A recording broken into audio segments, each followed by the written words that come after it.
I remember to this day, September 11th, 2001, walking to class, we immediately start hearing people just yelling out that towers were hit, the towers were hit. And news soon came out that thousands of people passed away in the tragic events. So for me, what we ended up doing, I was a musician on campus, I was involved with a number of organizations on campus, and so we started to organize these benefit concerts.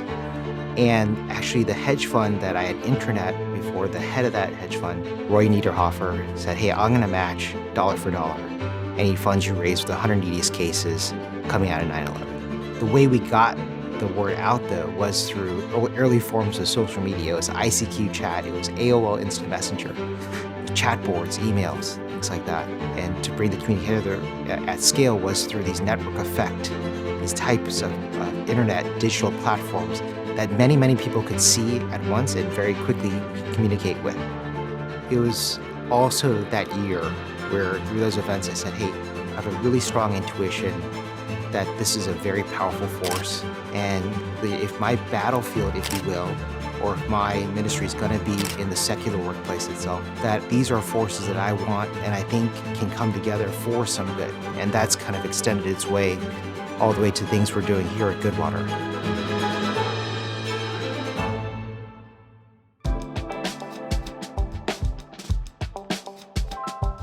Consumer internet, how we define it, is not just social media, it's not just advertising businesses to the end consumer.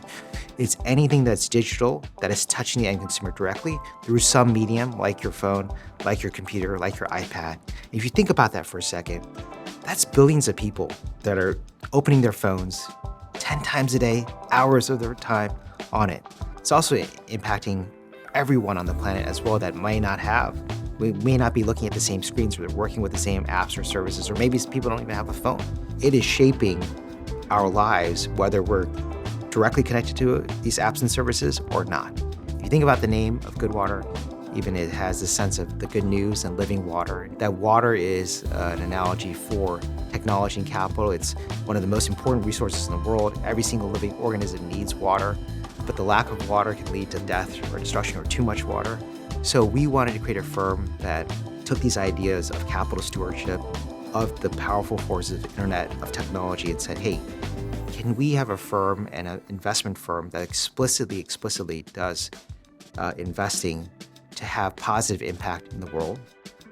We definitely focus a lot on the concrete, the metrics that a company needs to achieve, the benchmarks they need to achieve to achieve the next milestone, and work backwards from that often. But at the same time, we're the ones at the table helping them think through the second, third order effects that may have more of the impact than just their business, but also society at large.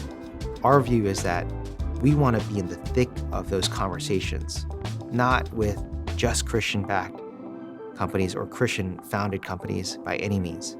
We want to be in the thick of the most important conversations with the most influential internet companies. And if we're doing our job right, again, we will be part of the most important stories and most influential ones on a going forward basis by investing early and then growing with those companies over time.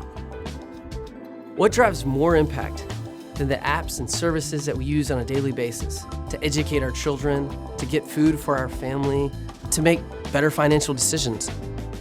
These apps and services have the ability to not just impact us in the United States, but they have the ability to impact billions of people around the world. And that's really what drives us here at Goodwater, and why we focus on consumer tech, because we believe that through empowering entrepreneurs, empowering companies, we can help them to build amazing businesses that have positive impacts among the billions of people that our companies serve.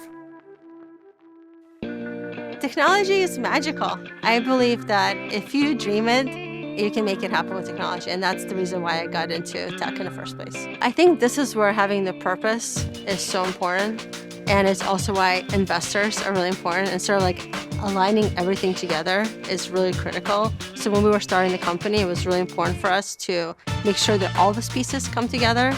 And for me, and for folks who believe in our company, it's not one or the other. We can, there is opportunity to be a successful, profitable company, even as you're doing good in the world. Now, I do think that it's important to not put profit at all costs.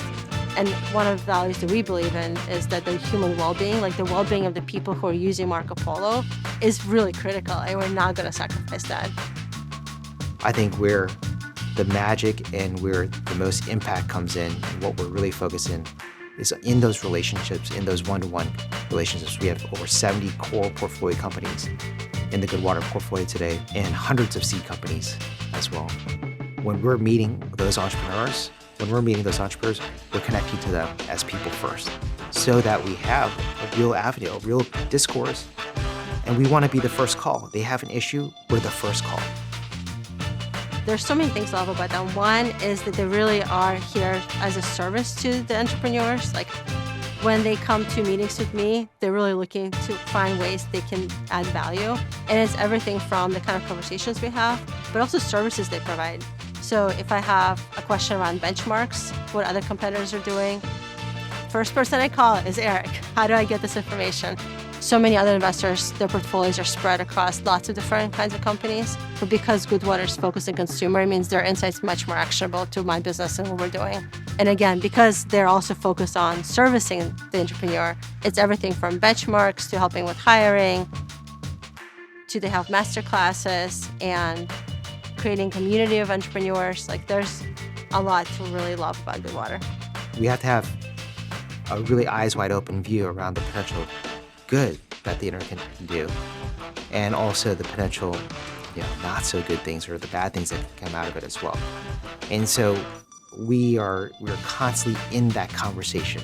It's unfolding before us, and we hope and pray that in 10 years or 20 years, or when we look back, we will have had a net positive impact on that conversation, this very, very important world of the consumer internet. Something that we think is really unique about Goodwater, as compared to many other VCs, is that we have a very long-term view. Because we come at it from a value perspective, we're thinking, what are the impacts down the line of these decisions? Not just on today, how it's going to drive metrics today, how it's going to help us meet goals. We're thinking much longer. What are the impacts of these decisions on society as a whole for the long run? And we believe this is a unique perspective that's provided to our portfolio companies that allows them to build enduring businesses. Well, I think there's a generation of men and women that are entrepreneurs that God's calling into positions of influence. And they don't have the desire to be known or to be popular. They're actually very humble, where they can whisper into the king's ear, to help steward resources, to change a city, to change a nation, and to change the world. When we started the firm, we just got a lot of advice from folks we respected that you're not here to be the kings of the investing world. Your role is to be like Daniel, to be an advisor to those entrepreneurs, to those kings or queens that are going out and doing great work, and to be supportive of them. The world's craving for authenticity, people who are vulnerable and totally honest. And so it forces one to be congruous with their faith and the way they live their life, that it can't be separate or binary. So I think there's a forced integration for those who follow Christ to really consider that, not just talk about it.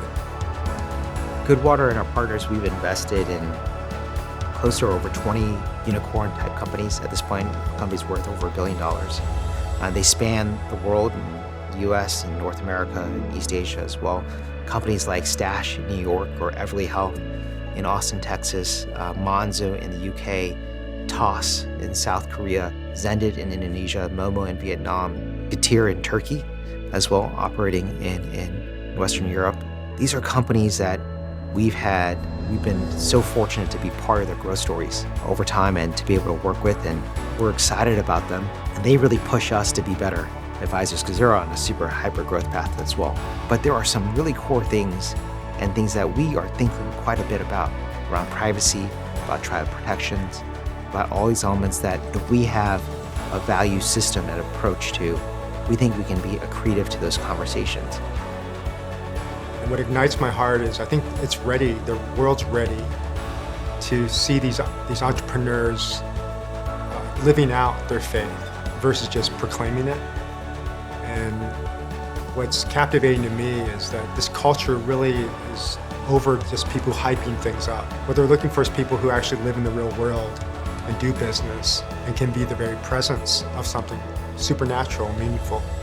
So I think it's a really ripe moment for business leaders and entrepreneurs that I'm super excited about today.